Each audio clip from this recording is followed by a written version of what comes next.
नमस्कार. Cook with Snehal अमृतमध्ये तुम्हा सर्वांचे अगदी मनापासून स्वागत आहे. नवरात्रीच्या 9 दिवसाच्या उपवासाला रोज फराळासाठी काय बनवावं ह्याचा आपल्याला प्रश्न पडतो. रोज फराळामध्ये साबुदाणा खिचडी आणि साबुदाणा वडे खाऊन कंटाळा येतो. पण आज मी तुम्हाला नवरात्रीच्या उपवासाला फराळामध्ये खाण्यासाठी लाल भोपळ्याचे म्हणजेच डांगराचे छान असे मऊ लुसलुशीत आणि चविष्ट असे पराठे तयार करून दाखवणार आहे. हे लाल भोपळ्याचे पराठे 24 तास छान सॉफ्ट राहतात. हे एवढे सॉफ्ट आणि टेस्टी असे लाल भोपळ्याचे पराठे तुम्ही नक्कीच आजपर्यंत कधीही उपवासाला बनवून टेस्ट केले नसतील. पण एकदा जर का तुम्ही हे उपवासाला लाल भोपळ्याचे पराठे बनवून टेस्ट केले, तर नवरात्रीचे 9 दिवस तुम्हाला हे पराठे बनवून खावेसे वाटतील.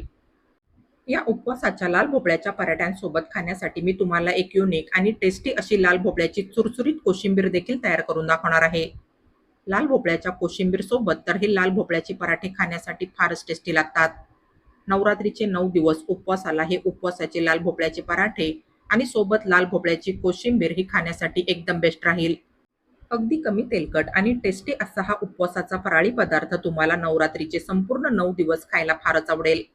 ज्यांना उपवास नसेल त्यांना देखील हे पराठे आणि कोशिंबीर खायला फारच आवडेल. चला तर मग वेळ वाया न घालवता लगेचच आपण आपल्या आजच्या या चविष्ट रेसिपीला सुरुवात करूया. तर लाल भोपळ्याचे पराठे बनवण्यासाठी इथे या बाउलमध्ये मी ह्या 3 लाल भोपळ्याच्या फोडी घेतल्या आहे. वजनी प्रमाणात हा लाल भोपळा बरोबर 400 ग्राम आहे. आता ह्या लाल भोपळ्याच्या फोडी मी कुकरला शिजवून घेणार आहे. कुकरला यांना मी 4 शिट्ट्या देऊन शिजवून घेणार आहे. आपला कुकर एकीकडे होत आहे तोपर्यंत इथे गॅसवर ठेवलेल्या या कढाईमध्ये मी मेजरिंग कपाच्या मापाने हा 1 कप साबुदाणा भाजायला घालणार आहे. कढाई चांगली गरम करून घेतली की मग साबुदाणा कढाईमध्ये भाजायला घालायचा आहे आणि ह्याला मंद आचेवर 6 ते 7 मिनिट भाजून घ्यायचंय. असा साबुदाणा मंद आचेवर भाजून घेतला की ह्याच्यातलं मॉइश्चर पूर्णपणे निघून जातं आणि ह्याचं मिक्सरला दळून छान बारीक पीठ तयार होतं. तर हे पहा, असा हा साबुदाणा ह्याचा रंग बदलू न देता मंद आचेवर भाजून घ्यायचा आहे आणि गॅस बंद करून ह्याला पूर्णपणे थंड होऊ द्यायचंय. इथे आपला हा कुकर देखील झालाय. आता हा बाउल मी ह्या कुकरमधून काढून घेणार आहे. भोपळा शिजवताना आपण त्याच्यामध्ये पाणी घातलं नव्हतं. मुळातच भोपळ्यामध्ये पाण्याचं प्रमाण फार जास्त असतं. भोपळा शिजून घेतल्यानंतर भोपळ्यातलं थोडंसं पाणी बाउलमध्ये जमा झालंय. तुम्हाला हवं तर तुम्ही ते पाणी काढून टाकू शकता किंवा मग तुम्ही ते पाणी पराठ्यांची कणिक मळताना वापरू शकता. आता ह्या शिजवलेल्या भोपळ्याचा गर आपण काढून घेणार आहोत आणि भोपळ्याची साल आपण फेकून देणार आहोत. हे पहा, अशा पद्धतीने चमच्याच्या साह्याने हा भोपळ्याचा गर काढून घ्यायचा आहे. लाल भोपळा कुकरला शिजून छान सॉफ्ट होतो, त्यामुळे ह्याचा गर सालीपासून वेगळा करायला फार सोपं जातं. हे पहा, अगदी सहज हा भोपळ्याचा गर सालीपासून सुटा करता येतो.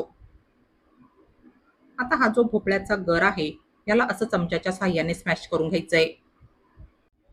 हा भोपळ्याचा गर शिजून छान सॉफ्ट झालाय, त्यामुळे हा गर चमच्याने बघा कसा अगदी सहज स्मॅश होतोय. ह्याला तुम्ही हवं तर पावभाजी स्मॅशरने सुद्धा स्मॅश करू शकता. हे पहा, चमच्याच्या साह्याने मी हा गर स्मॅश करून छान बारीक करून घेतलाय. आता थंड झालेला साबुदाणा मी ह्या मिक्सरच्या भांड्यामध्ये घालून घेणार आहे आणि ह्याला मी मिक्सरला अगदी बारीक पिठाप्रमाणे दळून घेणार आहे. मिक्सरला दळलेली साबुदाण्याची पिठी इथे मी या चाळणीमध्ये काढून घेणार आहे. ही पिठी आपण या बारीक चाळणीने चाळून घेणार आहोत. मिक्सरला साबुदाणा दळताना त्याच्यामध्ये साबुदाण्याचे जाडसर कण शिल्लक राहू शकता, त्यासाठी ह्याला असं चाळणीने चाळून घ्यायचंय. तर हे पहा, या चाळणीमध्ये साबुदाण्याचे जाडसर कण शिल्लक राहिले. यांना मी पुन्हा मिक्सरला फिरवून बारीक करून घेणार आहे. अशी साबुदाण्याची पिठी चाळणीने चाळून घ्यायची आहे, म्हणजे ह्याच्यातले साबुदाण्याचे जाडसर कण निघून जातात आणि पराठ्यांसाठी आपल्याला छान एकसारखी साबुदाण्याची पिठी मिळते. त्याच्याने पराठे सुद्धा छान सॉफ्ट होतात. तर हे पहा, अगदी तांदळाच्या पिठाप्रमाणे सरसरीत अशी आपली ही साबुदाण्याची पिठी या ठिकाणी तयार झाली आहे. आता ह्याच्यामध्ये मी हा लाल भोपळ्याचा सगळा गर घालून घेणार आहे. उपवासाला नेहमी नेहमी तेच तेच उपवासाचे फराळी पदार्थ खाऊन कंटाळा आला तर हे लाल भोपळ्याचे पराठे तुम्ही एकदा नक्की ट्राय करून बघा. बघा, हे लाल भोपळ्याचे पराठे तुम्हाला सर्वांनाच नक्कीच खायला फार आवडतील. आता ह्याच्यामध्ये मी हा एक उकडलेला बटाटा किसणीने किसून घालणार आहे. हा मी एक मोठ्या साईजचा उकडलेला बटाटा घेतलाय. तुम्ही जर मीडियम साईजचे बटाटे घेणार असाल तर 2 बटाटे तुम्ही ह्या ठिकाणी घ्यायचे. उकडलेल्या बटाट्यामुळे पराठ्यांच्या मिश्रणाला छान बाइंडिंग येते आणि पराठे सुद्धा छान सॉफ्ट होतात. उकडलेल्या बटाट्याच्या जाड फोडी ह्याच्यामध्ये नाही राहिल्या पाहिजे, ह्याची काळजी घ्यायची आहे. त्याच्याने पराठे लाटताना फाटू शकता. अशा या राहिलेल्या बटाट्याच्या बारीक फोडी बोटांनी स्मॅश करून घ्यायच्या आहे. आता ह्याच्यामध्ये मी 4 हिरव्या मिरच्या, अर्धा इंच आलं आणि अर्धा चमचा जिऱ्याचा ठेचा घालून घेणार आहे. हा ठेचा मी खलबत्त्यात तयार केलाय. तुम्ही हवं तर ह्याला मिक्सरला पाणी न घालता बारीक करून घेऊ शकता. यानंतर आता ह्याच्यामध्ये मी चवीप्रमाणे अर्धा चमचा मीठ घालणार आहे. मीठ घातल्यानंतर थोडीशी बारीक चिरलेली कोथिंबीर आपण ह्याच्यामध्ये घालणार आहोत. तुम्ही उपवासाला जिरं आणि कोथिंबीर खात नसाल तर तुम्ही ते दोन्ही जिन्नस स्किप करू शकता. यानंतर आता ह्याच्यामध्ये मी अर्धा चमचा कुटलेली सुकी लाल मिरची घालणार आहे. आता ह्याच्यामध्ये अर्ध्या लिंबाचा रस पिळून घालायचा आहे. ह्याच्याने आपले पराठे चवीला छान चटपटीत लागतील. बस तर आता हे सर्व जिन्नस असे हाताने चांगले मळून घ्यायचे. उकडलेला बटाटा आणि भोपळ्याचा गर याच्यामध्ये हे सर्व जिन्नस छान एकजीव होतात. पण जर तुम्हाला गरज भासली तर तुम्ही ह्याला गरजेनुसार थोडंसं पाणी घालून मळून घेऊ शकता. गरजेप्रमाणे ह्याला हाताला थोडं थोडं पाणी लावून मळून घ्यायचंय. याचा मळून छान सॉफ्ट उंडा तयार करायचा आहे. याच्यातला साबुदाणा जास्तीत जास्त पाणी शोषून घेत असतो, त्यामुळे ह्याला असं हाताला थोडं थोडं पाणी लावून मळून घ्यायचंय. तर हे पहा, हा उंडा मी असा एवढा सॉफ्ट मळून घेतलाय. आता हा मळलेला उंडा मी ह्या बाउलमध्ये घालून घेणार आहे. ह्याच्यातला साबुदाणा जसजसा भिजत जाईल तसतसा तो फुगत जाईल आणि हा उंडा घट्ट होत जाईल. त्यासाठी बघा काय करायचंय. असे ह्या मळलेल्या उंड्याला बोटांनी थोडेसे खड्डे तयार करायचे आणि ह्या खड्ड्यांमध्ये थोडंसं पाणी भरायचंय. ह्याच्याने काय होईल, साबुदाण्याला भिजण्यासाठी पाणी मिळत राहील आणि आपला हा मळलेला उंडा भिजून अगदीच घट्ट नाही होणार. आपला हा मळलेला उंडा या पाण्यामुळे छान सॉफ्ट राहील. असं या खड्ड्यांमध्ये पाणी भरून घेतलं की ह्याच्यावर झाकण ठेवायचंय आणि ह्याला 15 ते 20 मिनिट असंच भिजत ठेवायचंय. तुम्हाला जर पराठे बनवायला वेळ असेल तर तुम्ही ह्याला जास्त वेळ देखील भिजत ठेवू शकता. तुम्ही ही पराठ्यांची कणिक जेवढी जास्त वेळ भिजवाल तेवढेच तुमचे पराठे छान सॉफ्ट बनून तयार होतील. आपली पराठ्यांची कणिक भिजत आहे तोपर्यंत आपण पराठ्यांसोबत खाण्यासाठी लाल भोपळ्याची छान चुरचुरीत कोशिंबीर तयार करणार आहोत. तर इथे मी ही 100 ग्राम डांगराची फोड घेतली आहे. या लाल भोपळ्याच्या पाठीचा भाग सुरीने कापून काढायचा आहे. हे पहा, असा या डांगराच्या पाठीचा भाग सुरीने कापून काढायचा आहे. आता ही डांगराची फोड मी किसणीने किसून घेणार आहे. तर हे पहा, इथे मी लाल भोपळ्याचा असा किस तयार करून घेतलाय. आता ह्याच्यामध्ये मी ही अर्धी वाटी बारीक चिरलेली काकडी घालून घेणार आहे. यानंतर 3 बारीक चिरलेल्या हिरव्या मिरच्या ह्याच्यामध्ये घालायच्या आहे. यानंतर थोडीशी बारीक चिरलेली कोथिंबीर ह्याच्यामध्ये घालायची आहे आणि सोबतच 3 ते 4 चमचे भाजलेल्या शेंगदाण्याचा जाडसर कूट आपण ह्याच्यामध्ये घालणार आहोत. यानंतर अर्धा चमचा कुटलेली सुकी लाल मिरची ह्याच्यामध्ये घालायची आहे. यानंतर आता ह्याच्यामध्ये मी चवीप्रमाणे छोटा अर्धा चमचा मीठ घालणार आहे. सर्वात शेवटी ह्याच्यामध्ये मीठ घातल्यानंतर आता ह्याच्यावरतून मी एक कडकडीत फोडणी घालणार आहे.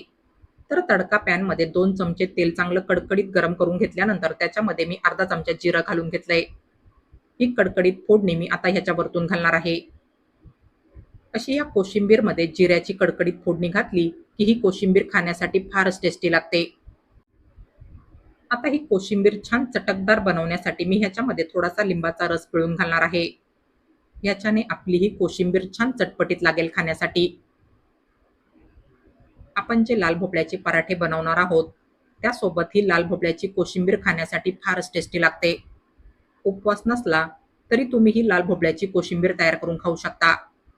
ही कोशिंबीर खरोखर खाण्यासाठी चवीला फारच टेस्टी लागते. ही कोशिंबीर अशीच देखील खायला फार छान लागते. उपवास नसताना देखील तुम्ही ही कोशिंबीर डाळ भातासोबत आणि पुलाव सोबत खाण्यासाठी तयार करू शकता. फारच म्हणजे फारच टेस्टी लागते ही लाल भोपळ्याची कोशिंबीर खाण्यासाठी. तर हे पहा, इथे आपली ही लाल भोपळ्याची छान अशी चुरचुरीत आणि चटपटीत कोशिंबीर ह्या ठिकाणी फारच टेस्टी बनून तयार झाली आहे. फारच युनिक, चटपटीत आणि टेस्टी अशी लाल भोपळ्याची कोशिंबीर मी तुम्हाला ह्या ठिकाणी तयार करून दाखवली आहे. तुम्ही ही लाल भोपळ्याची कोशिंबीर एकदा नक्की ट्राय करून बघा. बघा, फारच टेस्टी लागते ही कोशिंबीर चवीला. इथे आपला हा पराठ्यांचा उंडा देखील 20 मिनिट छान भिजून झालाय. आता हा उंडा मी पुन्हा एकदा चांगला मळून घेणार आहे. याच्यामध्ये आपण पाणी घालून ठेवलं होतं, त्यामुळे आपला हा उंडा घट्ट नाही झालाय. हे पहा, पाण्यामुळे हा उंडा भिजून छान सॉफ्ट झालाय. पराठ्यांचा हा उंडा छान सॉफ्ट मळून घेतला तर पराठे सुद्धा छान सॉफ्ट आणि मऊ लुसलुशीत बनून तयार होतात. तर हे पहा, आपण हा उंडा असा अगदी छान सॉफ्ट मळून घेतलाय. सर्वात शेवटी ह्याला थोडंसं तेल लावून मळून घ्यायचंय. नवरात्रीला उपवासाला तुम्हाला हे लाल भोपळ्याचे पराठे खायला फारच आवडतील. फारच सॉफ्ट आणि टेस्टी लागतात हे लाल भोपळ्याचे पराठे खाण्यासाठी. तर हे पहा, हा उंडा मळून आपण असा छान सॉफ्ट तयार करून घेतलाय. आता ह्या मळलेल्या उंड्यातला मी चपातीच्या उंड्याच्या साईजचा उंडा तोडून घेणार आहे आणि ह्याला हातावर चांगलं गोल करून घेणार आहे. पराठ्यांची साईज तुम्हाला जशी लहान मोठी हवी असेल त्यानुसार तुम्ही ह्याचे असे उंडे तयार करून घ्यायचे. बस, तर आता ह्या तयार केलेल्या उंड्याला मी राजगिऱ्याचं सुकं पीठ लावून लाटून घेणार आहे. राजगिऱ्याच्या पिठाऐवजी तुम्ही ह्या ठिकाणी शिंगाड्याचं पीठ सुद्धा वापरू शकता. याची आपण छान पातळ पोळी लाटून घेणार आहोत. गरज पडेल तसं ह्याला राजगिऱ्याचं सुकं पीठ लावून ह्याची पोळी लाटून घ्यायची आहे. हे पराठे लाटायला फारच सोपे जातात. अगदी फटाफट हे पराठे लाटून होतात. तर हे पहा, याचा मी असा ह्या साईजचा पराठा लाटून घेतलाय. हे पहा, पराठ्याची कणिक छान सॉफ्ट मळलेली असल्यामुळे ह्या पराठ्याच्या कडेकडेने ह्याला लाटताना चिरा अजिबात पडलेल्या नाहीये. पण जर तुमच्या पराठ्याला कडेकडेने चिरा पडल्या असतील तर तुम्ही ह्याला एखाद्या डिशच्या साह्याने कट करून घ्यायचंय.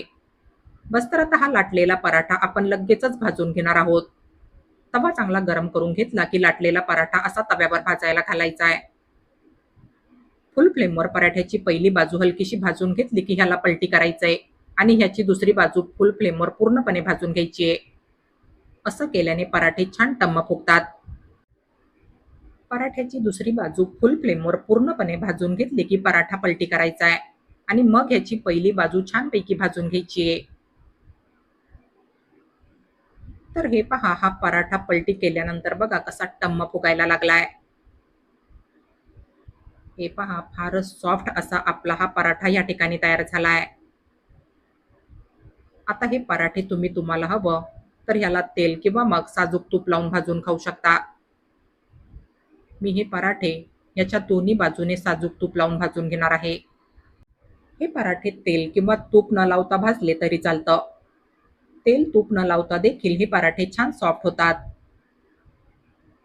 तर हे पहा, तुम्ही इथे पाहू शकता आपला हा पराठा बघा कसा अगदी टम्म फुगलाय. हे पहा, अतिशय सॉफ्ट असा आपला हा लाल भोपळ्याचा पराठा या ठिकाणी तयार झालाय. हे पराठे अगदी 2 दिवस ठेवले तरी छान सॉफ्ट राहतात. हे पहा, अतिशय सॉफ्ट आणि टेस्टी असा आपला हा लाल भोपळ्याचा पराठा या ठिकाणी तयार झालाय. लाल भोपळ्यामुळे हे पहा, या पराठ्याला रंग देखील बघा काय छान आलाय. बस, तर आता अशाच पद्धतीने मी सगळे पराठे तयार करून घेणार आहे. नवरात्रीच्या 9 दिवसाच्या उपवासाला रोज फराळासाठी काय बनवावं याचा जवळपास सर्वांनाच प्रश्न पडतो. नेहमी उपवासाला साबुदाणा खिचडी आणि साबुदाणा वडे खाऊन सर्वांनाच कंटाळा येतो. हे लाल भोपळ्याचे पराठे तुम्ही नवरात्रीच्या उपवासाला बनवून खाऊ शकता. हे पराठे तुम्ही नवरात्रीचे 9 दिवस बनवून खाल्ले तरी तुम्हाला ह्याचा कंटाळा नाही येणार. कारण हे लाल भोपळ्याचे पराठे खाण्यासाठी फारच सॉफ्ट आणि टेस्टी लागतात. हे पराठे तुम्ही 2 दिवस ठेवले तरी हे पराठे अगदी असेच सॉफ्ट राहतात. आपली ही लाल भोपळ्याच्या पराठ्यांची रेसिपी फारच युनिक आहे. नक्कीच तुम्हाला सर्वांना हे लाल भोपळ्याचे पराठे खायला फारच आवडतील. तुमच्या लहान मुलांना सुद्धा हे पराठे खायला फारच आवडतील. हे असे मऊ लुसलुशीत आणि टेस्टी असे लाल भोपळ्याचे पराठे तुम्हाला, तुमच्या लहान मुलांना आणि तुमच्या घरातील इतर सर्व सदस्यांना नक्कीच खायला फार आवडतील. हे लाल भोपळ्याचे पराठे तुम्ही तुमच्या आवडत्या उपवासाच्या कुठल्याही चटणीसोबत, दह्यासोबत किंवा मग भाजीसोबत खाण्यासाठी सर्व्ह करू शकता. मी जी तुम्हाला लाल भोपळ्याची छान अशी चुरचुरीत आणि चटपटीत कोशिंबीर तयार करून दाखवली आहे, त्यासोबत सुद्धा हे पराठे खाण्यासाठी फारच टेस्टी लागतात. हे पराठे तुम्ही उपवास नसला तरी बनवून खाऊ शकता. हे लाल भोपळ्याचे पराठे खरोखर खाण्यासाठी फारच टेस्टी लागतात. फारच सॉफ्ट आणि टेस्टी असे हे पराठे तयार केलेल्या लाल भोपळ्याच्या कोशिंबीर सोबत खाण्यासाठी फारच टेस्टी लागतात. तर नवरात्रीच्या उपवासाला तुम्ही माझ्या या रेसिपीप्रमाणे असे लाल भोपळ्याचे मऊलुसलुशीत आणि टेस्टी पराठे आणि त्यासोबत खाण्यासाठी मस्त अशी चुरचुरीत आणि चटपटीत चवीची अशी लाल भोपळ्याची कोशिंबीर एकदा नक्की ट्राय करून बघा. आणि तुम्हाला माझी आजची ही रेसिपी आवडली असेल तर प्लीज माझ्या या रेसिपीला लाईक आणि जास्तीत जास्त शेअर करा. आणि अशाच नवनवीन आणि पारंपरिक रेसिपीज बघण्यासाठी माझ्या या चॅनलला सबस्क्राईब करा. चला तर मग भेटूया पुढील रेसिपींमध्ये. तोपर्यंत हेल्दी खा आणि हेल्दी रहा. Take care.